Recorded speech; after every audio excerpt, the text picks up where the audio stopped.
Found out my adopted father left me nothing because I wasn't real family. The biological father I found left me everything. I always thought I knew where I stood in my family until the day my adopted father passed away, and I discovered the brutal truth about how he really saw me. Growing up in suburban Ohio, I never questioned my place in the household despite being adopted at age 3. My adoptive parents treated me well enough, or so I believed, and I spent my childhood assuming I was just as loved as any biological child would be. The funeral was a somber affair with relatives I barely knew offering their condolences and sharing memories of a man I thought I understood completely. My adoptive mother seemed genuinely grief-stricken, clutching tissues, and accepting hugs from neighbors who had known our family for decades. I stood there in my black suit, feeling the weight of loss while simultaneously trying to process the strange sense of disconnect I had always felt but never acknowledged. The reading of the will took place 2 weeks later in a sterile office building downtown, where the family lawyer sat behind an imposing oak desk surrounded by law books and certificates. My adoptive mother sat beside me, her hands folded in her lap, while my adoptive sister fidgeted nervously in the chair across from us. The lawyer cleared his throat and began reading through the document that would determine how my adoptive father's estate would be distributed among his surviving family members. Everything went to my adoptive mother and sister, which initially seemed reasonable since they were his wife and biological daughter respectively. The house, the savings accounts, the investment portfolio, even the vintage car he had restored in the garage over countless weekends throughout my teenage years. I waited patiently for my name to be mentioned, expecting perhaps some small token of affection or a modest inheritance that would acknowledge my place in his life. The lawyer finished reading and looked up at us expectantly, but my name had never been mentioned once during the entire proceedings. I felt my stomach drop as the reality of the situation began to sink in, and I glanced at my adoptive mother, who avoided making eye contact with me completely. My adoptive sister shifted uncomfortably in her chair, clearly aware of what had just transpired and seemingly embarrassed by the awkward silence that filled the room. When I finally worked up the courage to ask the lawyer if there had been some mistake, he shuffled through the papers one more time before confirming that I was not mentioned anywhere in the will. My adoptive mother finally spoke up, her voice barely above a whisper, explaining that my adoptive father had always felt that inheritance should stay within blood family lines. She said he believed I would understand, and that he had always hoped I would make my own way in the world without relying on family money. The drive home was excruciating as I sat in the passenger seat of my adoptive mother's sedan, staring out the window at the familiar neighborhoods where I had spent my formative years. Every house we passed held memories of birthday parties, Halloween trick-or-treating, and summer afternoons spent playing with friends whose parents had welcomed me into their homes without question. I wondered if those same neighbors knew about my adoptive father's true feelings toward me, or if they simply assumed I was part of the family like everyone else.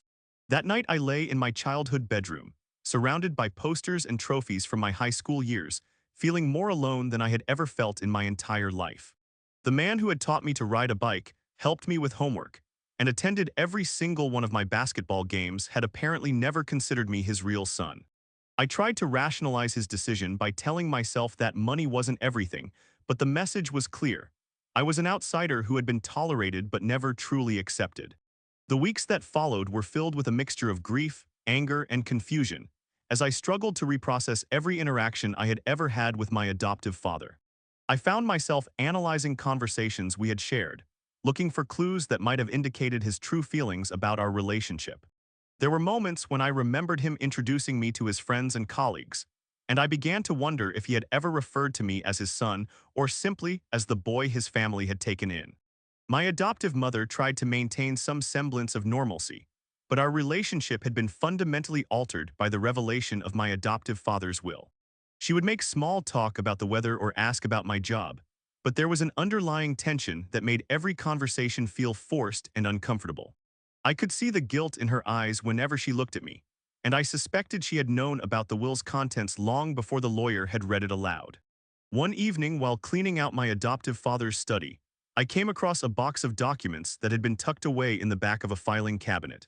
Among the insurance papers and tax returns, I found my original adoption paperwork along with information about my biological parents that I had never seen before. The documents contained names, addresses, and other details that my adoptive parents had never shared with me, despite my occasional questions about my origins over the years. I spent the entire night poring over those documents, trying to piece together the story of my early life and the circumstances that had led to my adoption. My biological mother had apparently died in a car accident when I was 2 years old, and my biological father had been deemed unfit to care for me due to what the paperwork described as financial instability and substance abuse issues. The social worker's notes painted a picture of a young man who wanted to keep his son, but lacked the resources and support system necessary to provide proper care. The next morning, I made a decision that would change everything. I was going to find my biological father and learn the truth about why I had been given up for adoption. I used the information from the documents to begin searching online databases and social media platforms, hoping to find some trace of the man who had brought me into this world. It took several weeks of persistent searching, but I eventually found a current address for him in a small town about 3 hours away from where I lived. I drove to his town on a Saturday morning, my heart pounding with anticipation and anxiety as I navigated the unfamiliar streets using my phone's GPS system.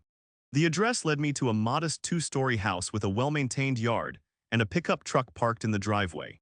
I sat in my car for nearly an hour, working up the courage to knock on the front door and introduce myself to the man who had given me life, but had been absent from it for over 2 decades. When I finally approached the house, my hands were shaking as I rang the doorbell and waited for someone to answer. The man who opened the door was clearly my biological father, as I could see my own facial features reflected in his weathered face and steel gray eyes. He was shorter than I had expected and appeared to be in his early 50s, with graying hair and the kind of calloused hands that suggested he worked with them for a living. I introduced myself using my full name and watched as recognition dawned in his eyes, followed immediately by an expression of overwhelming joy and disbelief. He invited me inside without hesitation, and we spent the next several hours talking about everything that had happened in our lives since we had been separated. He told me that losing me had been the most devastating experience of his life, and that he had spent years trying to get his life together so he could petition for custody. By the time I was old enough to potentially reconnect with him, he had assumed I was better off with my adoptive family and didn't want to disrupt my life by reappearing. He had kept track of my general whereabouts through occasional conversations with social workers, and he knew I had been adopted by what appeared to be a stable and loving family. He had even driven by my adoptive family's house several times over the years, just to catch a glimpse of me playing in the yard or walking to school. What surprised me most was learning that my biological father had completely turned his life around after losing me, using his grief as motivation to overcome his addictions and build a successful small business. He had never remarried or had other children, explaining that he had never been able to move past the loss of his son and had channeled all his energy into work and personal improvement. He showed me photographs of the business he had built from nothing, along with awards and recognition he had received from the local community for his contributions. As we continued talking, I learned that my biological father had been following my life from a distance, celebrating my achievements and worrying about my struggles without ever being able to reach out and offer support. He had newspaper clippings from my high school graduation and basketball games, along with information he had gathered about my college education and early career. It was both touching and heartbreaking to realize that this man had been silently proud of me for years, while I had no idea he even existed.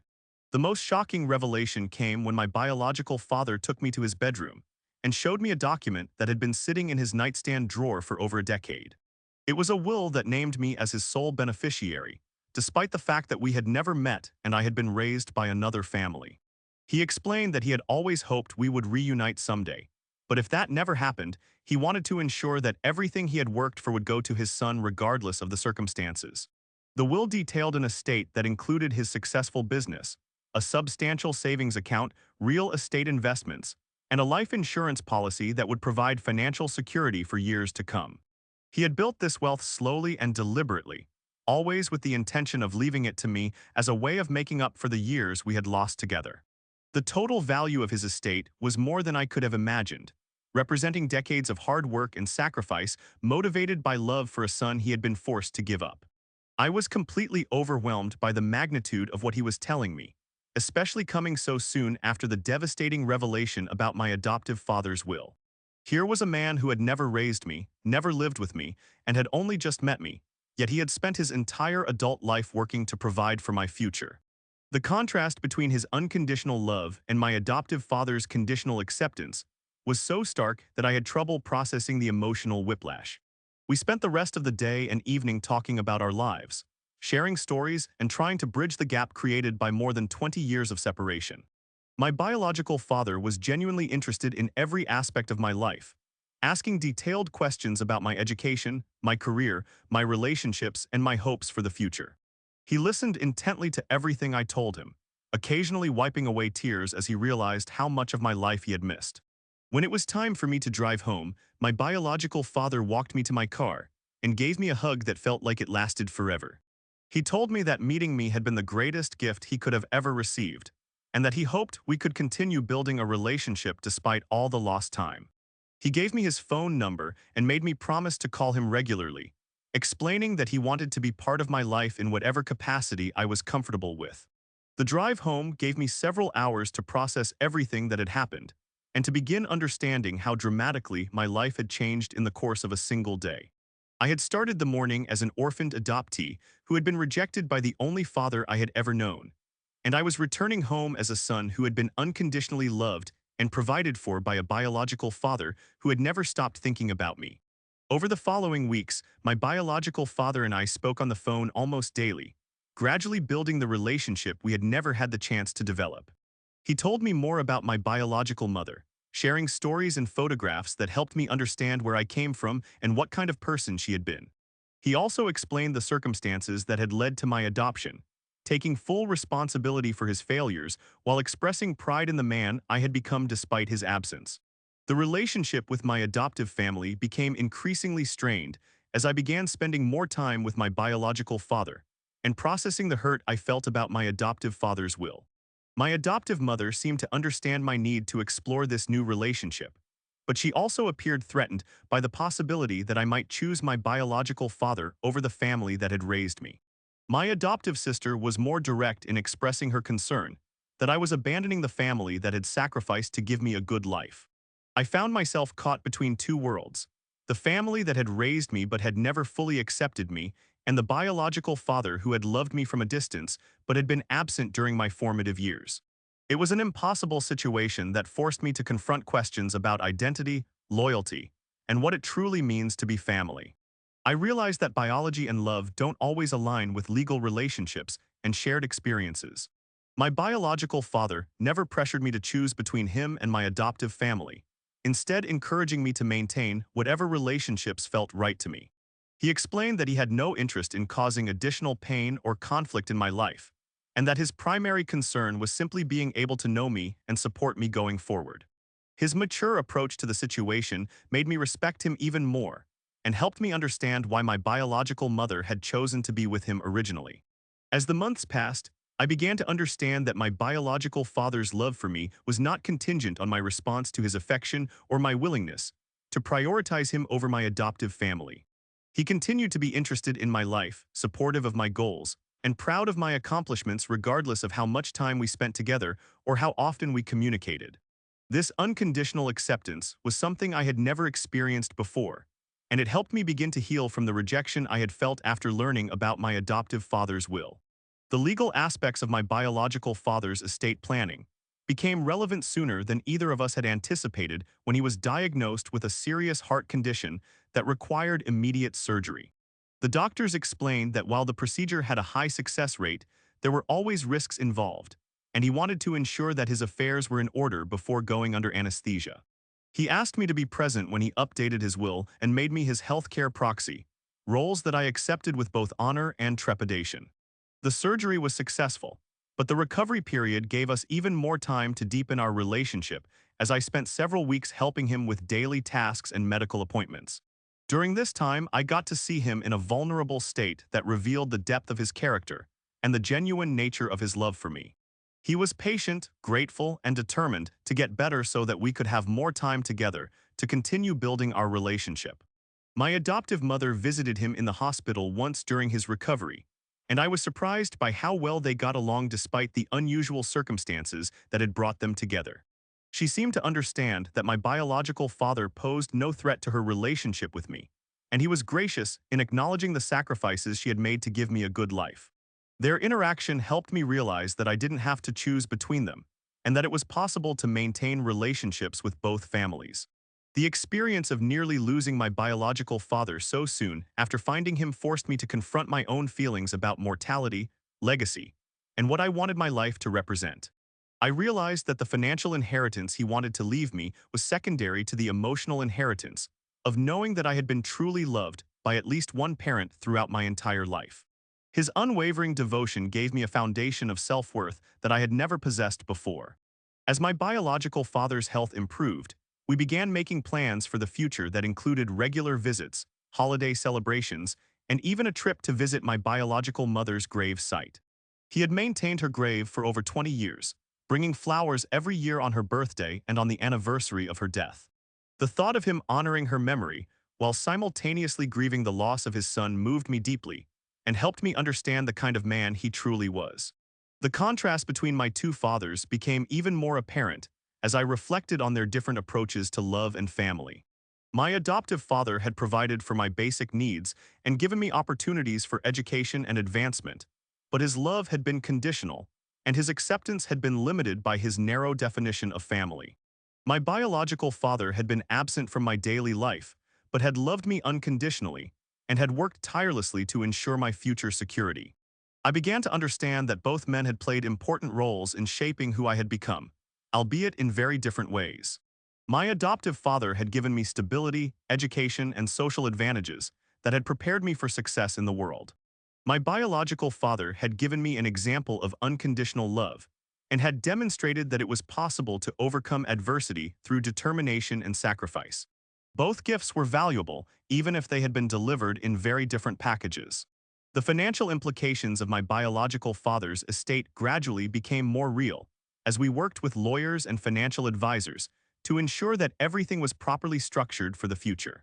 The business he had built was profitable and well managed, with employees who respected him and customers who valued his services. The real estate investments he had made over the years had appreciated significantly, and his life insurance policies would provide additional security for decades to come. More importantly than the money, however, was the knowledge that I had been loved and valued by someone who had never expected anything in return. My biological father's devotion to me had been pure and selfless, motivated only by his love for his son and his desire to provide for my future. This realization helped me begin to heal from the emotional wounds left by my adoptive father's rejection and gave me a new understanding of my own worth.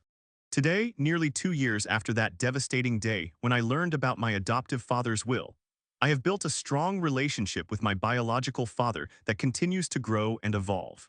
We talk regularly, visit each other frequently, and have created new traditions that help make up for the lost time. He has become not just a biological parent, but a true father figure who provides guidance, support, and unconditional love. The inheritance he plans to leave me represents more than just financial security. It represents a lifetime of love, sacrifice, and hope that someday we would be reunited. Every dollar he saved and every investment he made was motivated by his desire to provide for the son he had been forced to give up, but had never stopped loving. That knowledge has given me a sense of belonging and acceptance that I had never experienced before. Retriclod can make mistakes. Please double-check responses. Sonnet 4.